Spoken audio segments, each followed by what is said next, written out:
Look, I'm going to be real with you about what happened between me and my husband, because honestly, I'm still trying to figure out how everything went so wrong. I'm Kendra.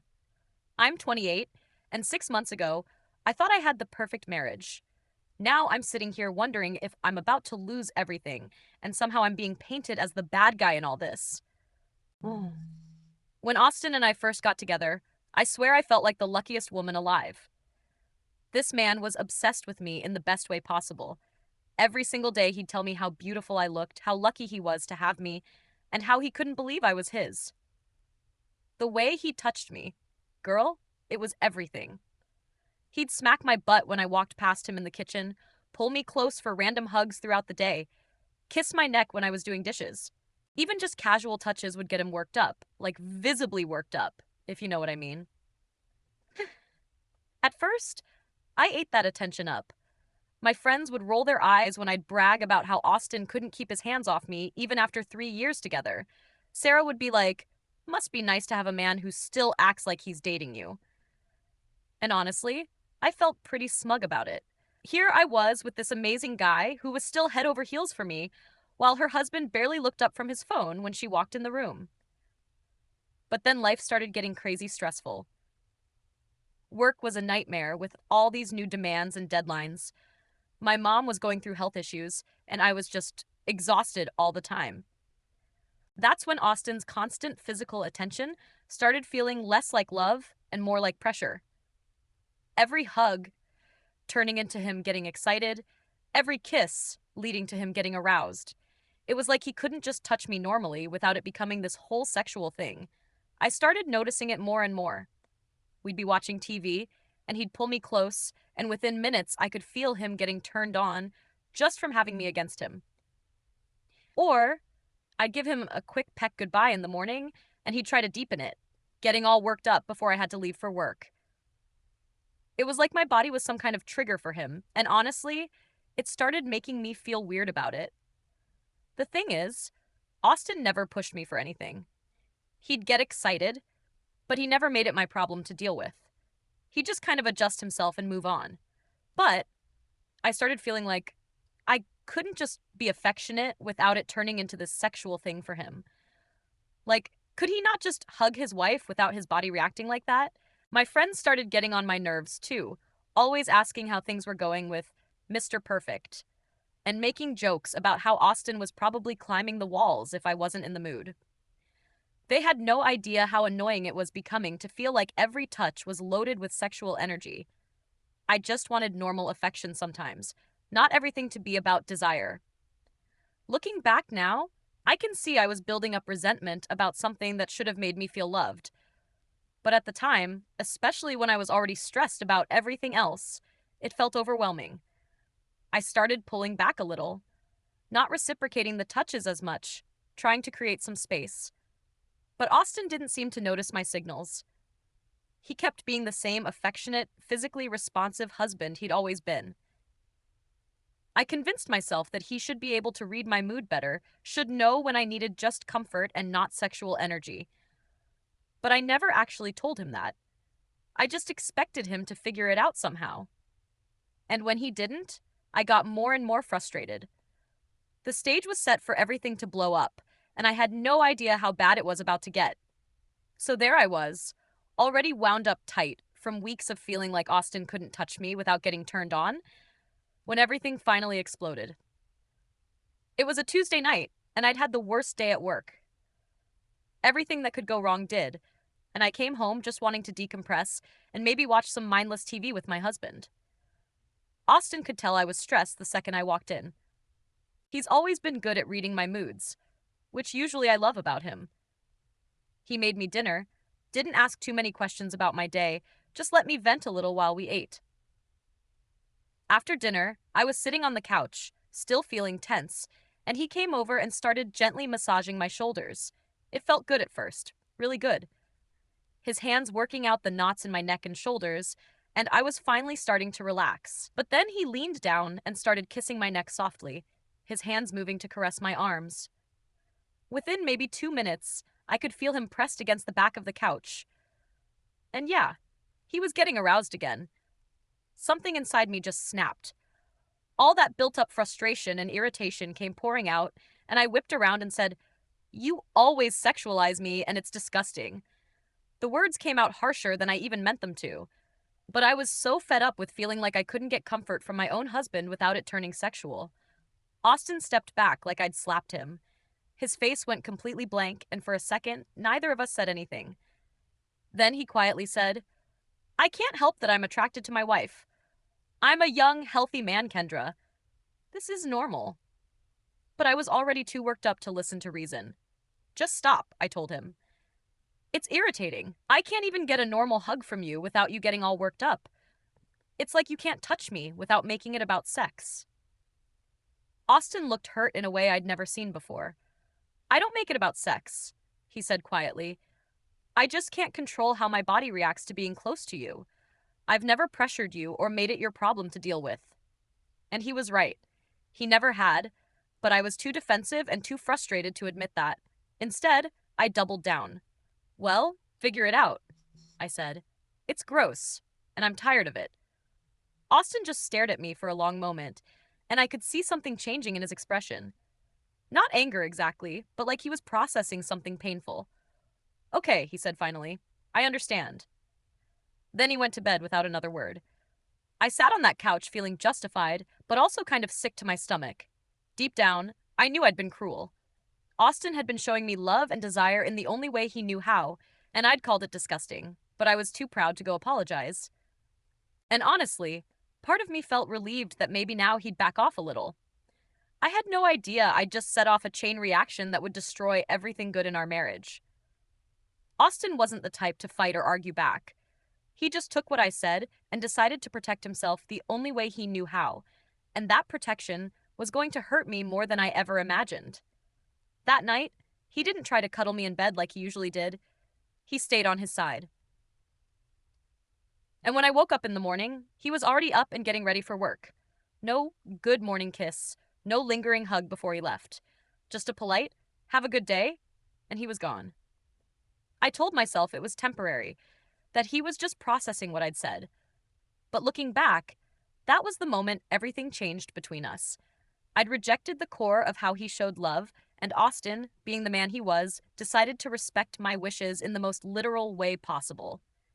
The change was immediate and absolute. Austin went from being the most physically affectionate husband I knew to barely touching me at all. No more random hugs throughout the day, no more playful butt slaps in the kitchen, no more pulling me close on the couch while we watched TV. He'd give me a quick peck goodbye in the morning if I initiated it, but there was no lingering, no deepening of the kiss, nothing that might lead to him getting aroused and disgusting me. At first, I felt relieved. Finally, I could just exist in my own house without feeling like every interaction was charged with sexual tension. I could hug my husband without him getting turned on, could cuddle on the couch without his body responding. It's exactly what I thought I wanted. But by the end of the first week, something felt off. I was doing dishes one evening and Austin walked past me to get something from the fridge. Normally, he would have squeezed my waist or smacked my butt or at least said something flirty. Instead, he just said, "Excuse me," and went about his business. It felt so formal, like we were roommates instead of married. When I tried to bring it up, asking why he'd stopped being affectionate, Austin's explanation was so logical it made me want to scream. "You said my physical responses were disgusting," he said calmly. "I don't want to risk getting aroused and making you uncomfortable again." I argued back that it was impossible for him to show me affection without getting excited, trying to point out how ridiculous he was being. But Austin just shrugged and said, "It happens naturally when I'm close to you. Since I can't control it, the only solution is to avoid situations where it might happen." The worst part was how reasonable he sounded, like he'd thought this through, and decided this was the most logical way to handle my complaint.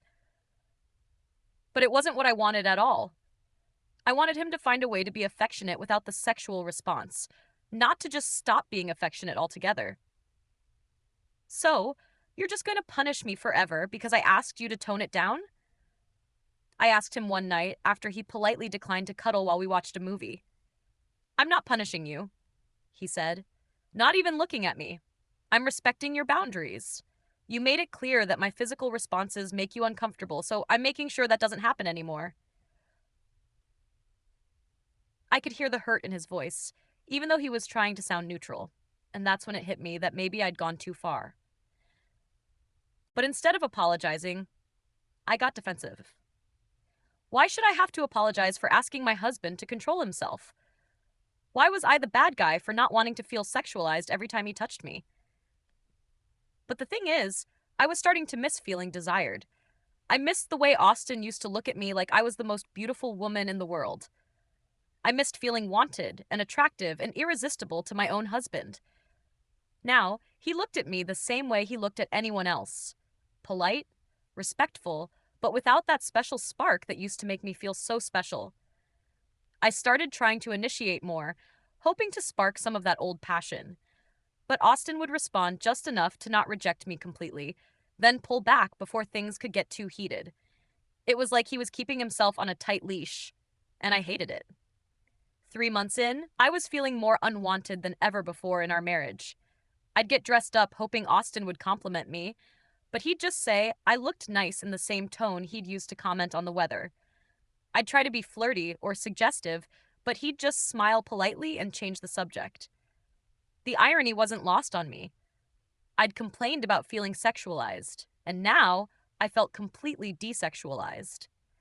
Austin was treating me exactly like I'd asked him to, like someone he could touch without any sexual response, and it was making me miserable. By month 4, I was going crazy. Austin had turned into this polite, distant version of himself, and I was starting to panic that I'd permanently broken something between us. He still did nice things for me, still helped around the house, still asked about my day, but it all felt so surface level, like he was going through the motions of being a good husband without any of the passion or desire that used to drive those actions. I tried everything to get a reaction out of him. I'd wear his favorite outfits, cook his favorite meals, suggest watching movies I knew he liked. But Austin had apparently mastered the art of appreciating me without getting aroused by me, and it was driving me insane. How was this the same man who used to get turned on just from seeing me in his t-shirt? The worst part was how calm he was about everything. When I'd get frustrated and ask why he was being so distant, he'd explain in that same reasonable tone that he was just being respectful.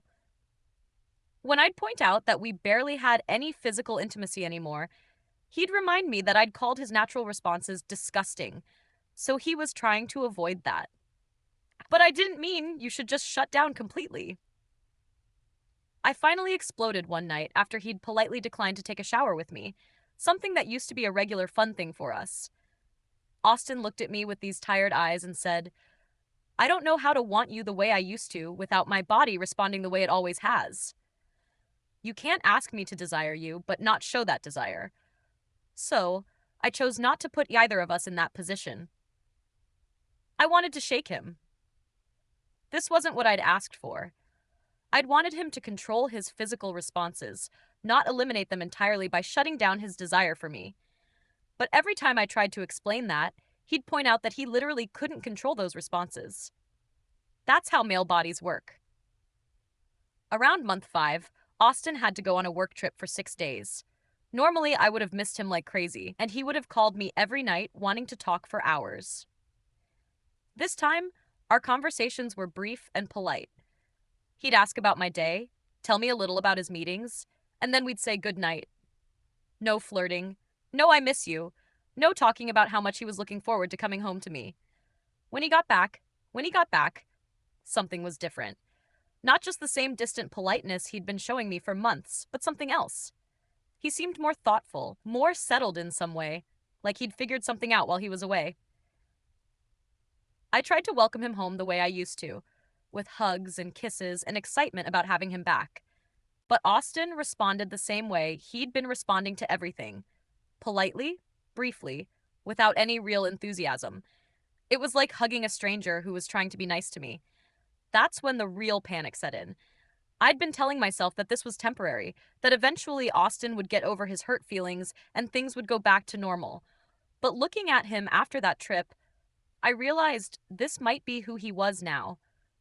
This polite, Distant man who treated me like a roommate he was fond of, but not passionate about. I started wondering what had happened on his trip. Had he met someone? Had he finally realized he was happier without all the drama I'd been putting him through? The thought of Austin moving on from me, finding someone who appreciated his desire instead of calling it disgusting, made me sick to my stomach. But instead of apologizing or trying to fix what I'd broken, I got angry. This was his fault for being so extreme about everything. Normal people would have found a middle ground, not just shut down completely. He was punishing me, and now he was probably thinking about other women who wouldn't call his attraction disgusting. I had no idea how right I was about that last part and how much worse things were about to get. 2 days after Austin came back from his business trip, my world completely fell apart. We were having dinner, one of those polite, surface level conversations we'd been having for months, when Austin suddenly put down his fork and looked at me with this serious expression. "Kendra," he said, "I don't think we're sexually compatible anymore. Maybe we should consider separating." I literally choked on my food. "What?" I managed to get out once I stopped coughing. "Where is this coming from?" Austin was quiet for a moment, like he was choosing his words carefully. "Our intimacy dropped to almost nothing after you told me my attraction to you was disgusting. I've been thinking about it a lot, especially while I was away, and I don't think this is sustainable for either of us." "But that's not what I meant," I said, panic rising in my chest. "I just wanted you to tone it down a little, not stop completely." "I can't tone down something I can't control," Austin replied. "And I can't live in a marriage where my wife finds my desire for her disgusting. It's not fair to either of us." That's when he dropped the real bomb. He told me about his business trip, about how one evening after a work dinner, some of the colleagues had gone to a bar. There was this younger woman there, maybe mid-20s, who had started flirting with him. Nothing inappropriate happened. He was clear about that, but the attention had made him realize something. "I haven't felt wanted in months," he said quietly. "This stranger showed more appreciation for me in one conversation than you have since you called me disgusting." And that's when I realized how unhappy I've become. I felt like I was going to throw up. "So, you want to leave me for some random girl at a bar?" "No," Austin said firmly. "I want to leave because I deserve to be with someone who doesn't find my attraction to them revolting, someone who appreciates being desired instead of calling it gross." I started crying, then ugly, desperate tears. "I never said you were revolting. I was just stressed and overwhelmed. You're blowing this way out of proportion." But Austin wasn't buying it anymore. "You said it was disgusting, Kendra. You said it was irritating and gross. Do you have any idea what that did to me? I spent 3 years thinking I was lucky to have a wife I was so attracted to, and you made me feel like a pervert for wanting my own wife." "That's not what I meant," I kept saying. But even as the words came out, I knew how weak they sounded. I had said those things. I had called his desire disgusting. Austin continued, "And it's not just that one moment. You never compliment me, never initiate anything, never make me feel like you want me at all. I'm always the one pursuing, always the one showing desire, and you just receive it until you decided even that was too much." I tried to argue, tried to list all the ways I showed love, but Austin just shook his head. "When's the last time you told me I was attractive? When's the last time you initiated intimacy? When's the last time you made me feel like you actually wanted me and weren't just tolerating my attention?" I couldn't answer because he was right. I'd gotten so comfortable being the one who was pursued and desired that I'd never bothered to reciprocate. I'd taken his constant attention for granted and then complained when it became inconvenient for me. "So what? You're just giving up?" I asked, desperation making my voice shrill. "You're going to throw away 3 years of marriage because of one fight?" "This isn't about one fight," Austin said sadly. "This is about the fact that you don't want me the way I want you, and you resent me for wanting you at all. That's not a marriage, Kendra. That's me being grateful for scraps of affection from someone who finds my love disgusting." When I asked if he'd cheated with the woman at the bar, Austin looked at me with something like disappointment. "The fact that you immediately assume the worst of me just proves my point," he said. I told you about her because I believe in honesty, not because I did anything wrong. But instead of hearing that I'm unhappy, you're more concerned about whether I betrayed you. That night, Austin slept in the guest room, and for the first time, I realized I might actually lose him. Not to another woman, but to my own selfishness and inability to appreciate what I had. But even then, even facing the destruction of my marriage, part of me still thought he was overreacting. Part of me still thought this was his fault for being too sensitive about one comment I'd made during a stressful time. I had no idea how much worse things were about to get, or how completely I was about to lose everything I'd taken for granted. The next few weeks were a nightmare that kept getting worse. Austin wasn't just threatening to leave, he was actually doing it. He started sleeping in the guest room permanently, talking to lawyers, looking at apartments, and the worst part was how calm and determined he seemed about all of it. I tried everything to get him to reconsider. I cried. I apologized. I promised things would be different. But Austin had this look in his eyes like he was already gone, like he'd already grieved our marriage and moved on while I was still trying to fix it. I've spent 6 months trying to be the husband you wanted, he told me when I begged him to give us another chance. Someone who could show you affection without desire, who could love you without wanting you. And you know what I learned? That's not love. That's just going through the motions. I started stalking his social media like a crazy person, looking for signs of the woman from the bar or any other woman. What I found was worse than infidelity. Austin had been reconnecting with old friends, taking up hobbies I'd gradually discouraged him from, going to therapy. He was becoming this confident, happy version of himself that I barely recognized. My friends started asking questions when they noticed Austin wasn't around anymore. When I tried to explain what happened, making myself sound like the victim, I could see them exchanging glances. Sarah actually said, "Wait, you called him disgusting for being attracted to you, Kendra? That's really harsh." Even my own friends were taking his side. They remembered all my complaints about Austin being too affectionate and always getting worked up. And now they were looking at me like I was insane for destroying that.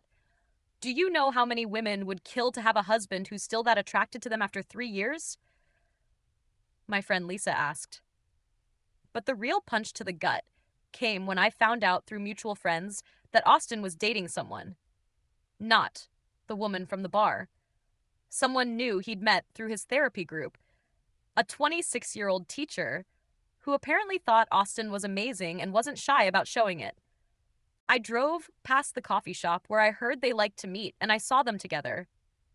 Austin looked happy, really genuinely happy in a way I hadn't seen in months.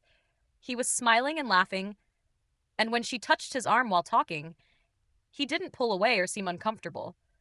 He leaned into it like he was starving for that kind of affection. That's when it hit me what I'd really lost. Not just a husband, but a man who had loved me completely and openly, who had made me feel like the most desirable woman in the world. I'd had someone who couldn't keep his hands off me after 3 years of marriage, and I'd thrown it away because it was occasionally inconvenient. I tried to reach out to Austin one last time, showing up at his new apartment with a long letter about how sorry I was and how much I'd learned, but Austin just looked tired when he saw me. "Kendra," he said gently, "I'm with someone now who makes me feel good about wanting her, someone who tells me I'm attractive and initiates intimacy and doesn't make me feel like a creep for being turned on by my own girlfriend. I can't go back to feeling ashamed for desiring the person I'm with." "But I can change," I insisted. "I know I messed up. I can be better." Austin shook his head. "You had 6 months to change while I was begging you to work on us through my actions. Instead, you just got angry that I wasn't pursuing you anymore. Even now, you're not really sorry about what you said. You're just sorry about the consequences." And he was right. Even as I stood there crying and apologizing, part of me still thought he should have handled my criticism better, should have found a way to make me happy instead of shutting down completely. I still didn't fully understand that calling someone's love disgusting isn't something you just bounce back from. 6 months later, I'm sitting in my empty house. Austin took half the furniture when he moved out, watching his new girlfriend post pictures of them together on social media. She captions them things like, "Can't believe this amazing man is mine," and "Feeling so loved and appreciated." The kinds of captions I never bothered with because I took Austin's devotion for granted. He looks incredible in every photo, confident, happy, fulfilled, like he's finally with someone who appreciates what he has to offer instead of calling it disgusting. And me, I'm alone, wondering how I managed to destroy the best thing that ever happened to me because I was too selfish and ungrateful to recognize it while I had it. But even now, part of me thinks he should have fought harder for us. Part of me thinks he gave up too easily. And that's probably why I'm sitting here alone, because I still don't really get it. I still don't understand that love isn't something you can criticize and control and expect to keep receiving. Some lessons, apparently, you only learn after it's too late to matter.